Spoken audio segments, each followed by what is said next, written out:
Hey, what's up everyone? In this video, I'm going to be talking about why maybe you should get the Lumix S5 over the Lumix GH5 in 2021.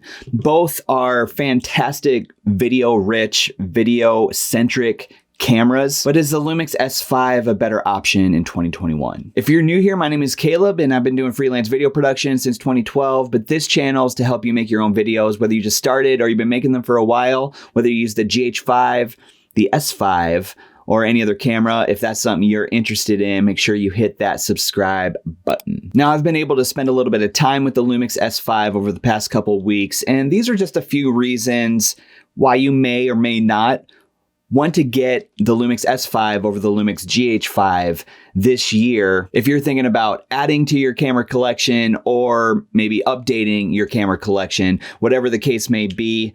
Maybe the S5 is the camera for you. So the first reason that the S5 might be a better option over the GH5 this year if you're looking to update your camera is that the S5 is a full frame sensor. Now this is a pretty obvious one, especially if you've been shooting with the GH4 or GH5. You're on a micro four thirds sensor, which is just a tiny little sensor. It's a very versatile sensor, but it's a small sensor. And with that, you might have some trouble in low light as well as some depth of field struggles that you may want that you can get with a full frame sensor. And to go along with that, this sensor on the S5 is just a newer style sensor as well. And I've noticed that the image quality is very crisp coming from the S5. However, with Panasonic getting into the full frame style of cameras on the S-series cameras like the S5, S1H, those types of cameras, it does come with a limited lens selection. So even though you're able to shoot full frame, the lens selection is going to be limited with some of the Lumix lenses and Sigma lenses. Some of those L-mount lenses, they're just limited supply right now. But it is something that Lumix is working on, and that lens lineup is going to grow. So if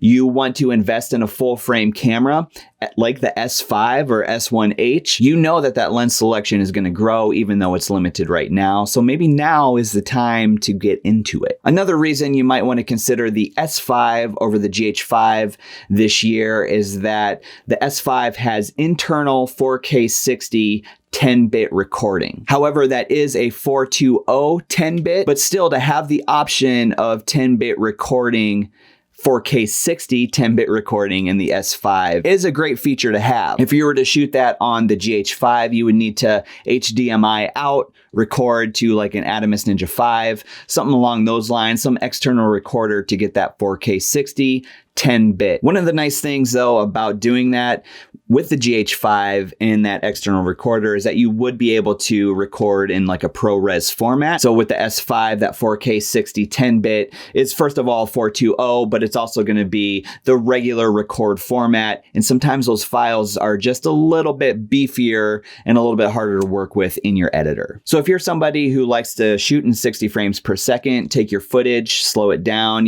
create some little creative sequences in slow motion, maybe this S5 with that 4K 60 10-bit might be an option for you. One of the things though is that it does not use the full frame sensor. It will crop into an APS-C sensor, but if you're used to shooting on a GH5 or GH4, you're used to having some kind of crop anyway, so it wouldn't be a huge difference when it comes to that crop. You'd actually have a little bit wider of a view. Another reason you might want to consider the S5 over the GH5 this year if you are adding to your camera collection or updating is that with the S5, you have 6K ProRes RAW HDMI recording. Unfortunately, they put a micro HDMI on the S5. It's a small body. There wasn't a lot of room to put the full size on there. But regardless of that, you have that 6K external recording with the S5 in ProRes RAW. So you're going to have so much control over that file when it comes to color grading. Me personally, I don't have a lot of need to shoot in 6K, but having that option might come in handy sometimes. Another reason you might want the S5 over the GH5